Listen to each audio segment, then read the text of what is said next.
7వ తరగతి చదివే అబ్బాయి తాను జీతగాడిగా ఉంటున్నటువంటి ఇంటి నుంచి రాసిన పోస్ట్ కార్డ్ లెటర్ వాళ్ళ తండ్రి కళ్ళెమని నీళ్ళు పెట్టుకుని చూపించాడండి.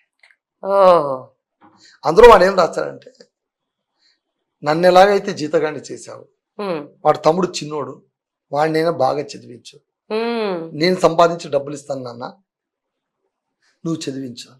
ఎంత ఆర్ధత. అసలు ఇవి ఎక్కడ దొరుకుతాయండి? ఆ లెటర్ పోస్ట్ చేశారా?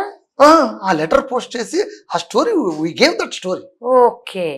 ప్లస్ ఇంకొక రైతు, వాడు పంట వేయలేదు. వాడు పంట వేయకపోతే నేను కొంచెం కోపచ్చాను. ఏమయ్యా నువ్వు పంట వేయకపోతే ఎట్లాగా?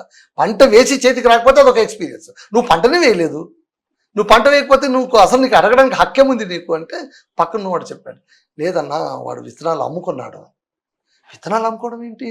ఎందుకు అమ్ముకున్నాడు వాడు విత్తనాలు అంటే, వాడి భార్యకు పెద్ద ఆపరేషన్ చేయాలి, డబ్బులు లేవంటే విత్తనాలు అమ్ముకున్నాడు.